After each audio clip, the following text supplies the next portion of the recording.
there is legislation, there's public sector procurement legislation, a relatively new act that's been enshrined in Parliament, and that governs how public sector can spend taxpayers' money. And I guess that's the first thing to recognise. What's being spent here is actually the money that's been accrued through our taxes, frankly. So I don't mind that. There's governance around how the public, governance and transparency around how the public sector spends money, and for my take on it, that's a good thing. I think that's the right thing. We can debate the levels of transparency and governance and that sort of thing, but at the heart of it, they're spending public money, and therefore they're making decisions of considerable sums of money. I guess that's the other thing we should get out there to start with, is, if you like, the size of the price for private sector businesses, small businesses, large businesses.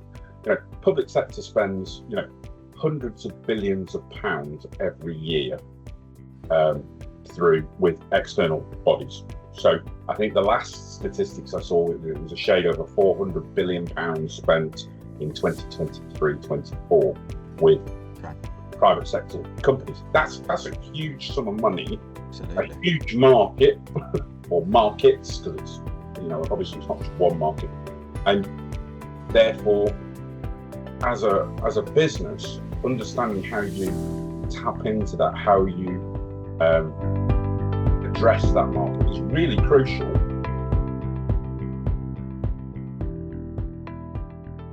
Do you have to have a level of understanding of the things that your customers can and can't do? Because if you're continually pushing for something that they can't do, that's not going to be a recipe for success, is it? So having a level of understanding of what your customers are able to do, and then that structured approach that government provides, I think you have to have a longer term planning goal. It's quite difficult with public sector, not impossible, it's quite difficult to structure a deal, execute a deal without having planned how you're going to get there, possibly with the customer or possibly before you spoke to a customer, because there are routes to sell and there are routes that the public sector can buy through. And if you haven't planned and sort of accessed those routes, and I guess what I'm talking about is sort of frameworks, then that's quite difficult. Certainly at the lower contract values, and when I say lower contract values, I'm still talking potentially millions. But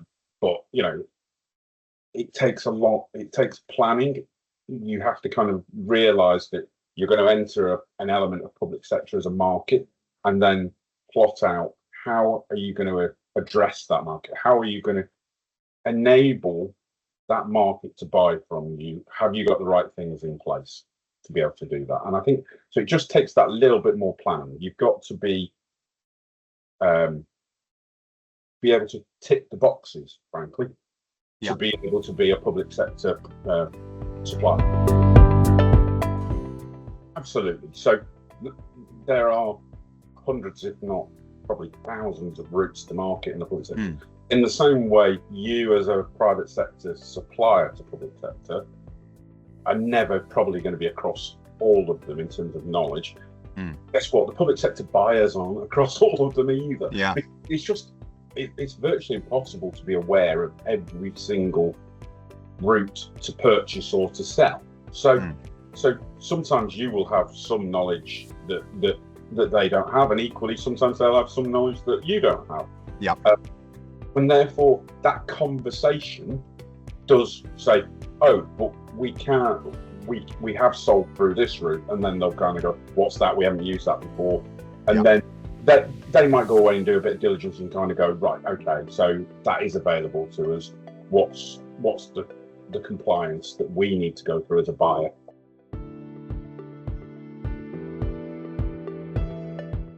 Public sector needs to recognise that there is a cost that sometimes SMEs are struggling to justify and warrant, and therefore that is doing the opposite of what public sector want, which is to be able to engage with SMEs, because they can't, because that level of compliance. It's not impossible, but it's difficult. And I think there is a recognition within the wider public sector, certainly within sort of the government commercial function and that environment. And I know there is a champion for SMEs. And I think that's something that wider public sector need to address, is if we want to tap into that small, medium enterprise supplier base, which is huge and can generate some great solutions for government to increase efficiency and reduce cost, which is what the government wants to do, that digitisation, if you like, especially in that IT sector, there has to be a recognition that sort of traditional compliance level perhaps doesn't fit that market. So I'm hoping that we're going to see a bit of a journey there, and we're going to see that there'll be a dialogue between public sector and that SME supplier base that says, how do we make this easier for both sides to access each other? And I think it is possible, but there is, there's compliance issues, there's insurance requirements, there is a set of things that you need to be able to trade with public sector, and that generally has a cost. So I can talk about this firsthand. So I'm the CEO of an SME business who supply into government, and we're doing more and more in that space. And there are two things that I found particularly daunting at the start. One is what you're talking about here, these meeting these compliance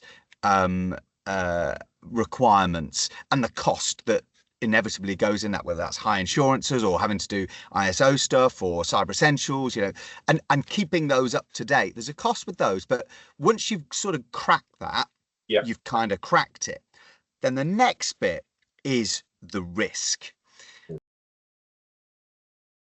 In whichever vehicle you're using, within an order form, within a statement of work, whatever it is, like you say, being really clear and articulate around what it is you are delivering as part of the service or the product, and equally being clear as to what you're not doing. So, a great example from way back in my previous lives, working, in the IT sector, is around the customers moving from one system to our system, shall we say, and part of that is a data migration. So they're going to move the data from that legacy system that they're no longer going to use, and they're going to move it to my system. So as part of that whole delivery, you're going to do data migration. Well, somebody with lots more experience than me years ago taught me, and he said, what we need to be clear about is we're not doing data cleansing.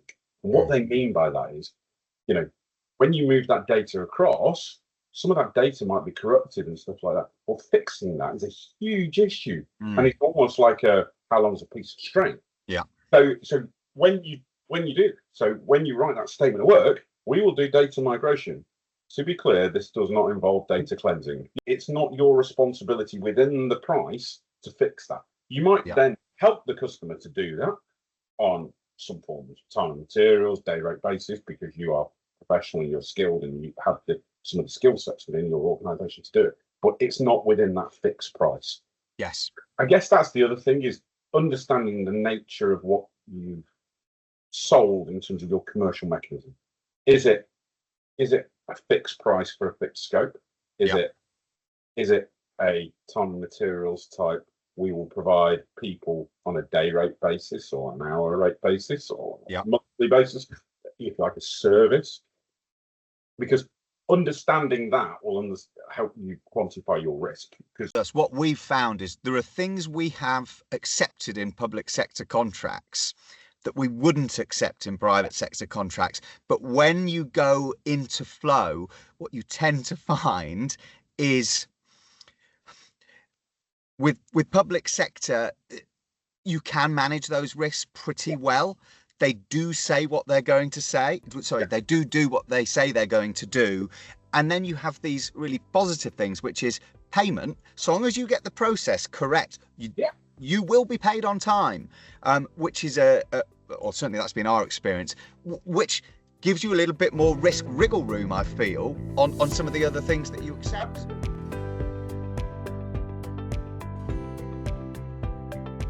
if you like, within all of these different areas, like you rightly say, so defence DEFCONs or IT G Cloud, or whatever the framework is, there'll be an element of boilerplate that, frankly, you're not going to be able to negotiate, and certainly if it's like framework stuff, because actually there'll be multiple suppliers, so basically they have to keep the contract the same for every supplier. So but in essence, unless there is an error or a problem that all the suppliers go, that's a problem, they're not going to change it. You just have to kind of deal with that. But what I would say is that in most of the stuff I've seen, there is flexibility around the commercial offering. So the legal T's and C's, fine, that might be boilerplate, and there may be, like NHS is a great one. They have different limits of liability depending on the level of spend. I think that's a great clause, by the way. It's not a one size fits all. Here you go, you've got a limit of liability of 10 million quid or 5 million quid or whatever it is. It says if your deal is this, then your liability is that. If your deal is so, I think that's a great example of where government, NHS, has thought about and kind of gone, right, well, we need to structure it for different sizes of the deal, different risk profiles. That's a good one. But yeah, a lot of that legal stuff is like non-negotiable or semi-non-negotiable. There might be some variants and options you can kind of not play with, but you can use. But what all of them, I think, have is that flexibility around the commercial offering. You have an ability to use your commercial skills to then go, right, so here's the things that are non-negotiable within this framework or the deal. Right, but there is commercial sensitivity around the pricing, around how I structure the flow of payments. Payments at 30 days, how you invoice might be a bit different. And you can structure things around that then, if you like, balances that risk versus reward. And we've talked previously in other conversations about risk and reward. So I think that's the heart of commercial work. It's not just about risk. It's about what reward do you get for being aware of that risk, quantifying that risk, mitigating that risk. But we need to make rewards, and can I maximize those rewards within that risk envelope? And the way government public sector procurement works, you can do that. You can be creative around your commercial offering, and I think that's where good commercial people and good commercial skill sets can really bear out. And if you get it right, as I go back to, there's a huge market there that you can then access, and that can only be a good thing for private sector organisations. Absolutely, and this is a big area for us. We're working with CEOs, MDs, sales directors of SMEs to help them better engage with government, to have flexibility within that framework, whether that's around definition of scope, whether that's how you come up with a creative pricing model within what looks on the face of it to be a fairly prescriptive pricing outline. And I think you and I have spoken before how, I don't want to give the tricks of the trade away, but I think an area of skill you have is being creative within what appears to be a fairly regimented pricing structure, for example. Yeah, I think that's right. You can be creative, and actually, I think public sector wants you to be creative because it then allows them to access more products in a more cost-effective way, frankly. So I think that's absolutely the case, and I think within those SMEs that we've talked about, I think it's really hard. You come up with a great idea, whatever it is, whether it be in the defence market, the IT market, facilities management. You've got a USP. You've created something that you think is unique to you and it has great value. That otherwise you don't get off the ground. Yeah. But then that's your skill set. That's your, if you like, your individual knowledge. You need, I think, personally, if you want to access government to sell, you need somebody who understands that bit and kind of work as a partnership, if you like. And I think having that skill set, be it on a fractional basis, a part-time basis within your organisation, or on a full-time basis, I think is essential if you're going to try and address that public sector market. You have to have people who understand how to access, sell, contract, deliver within that public sector framework. Yeah, and that has been our experience, both from us delivering to government and people we work with. Each contract we do with government is better than the last one. Absolutely. And not just for Argyle Search, for the agency we're dealing with as well, because we're getting better at defining the scope and everybody knows where they're at from the outset.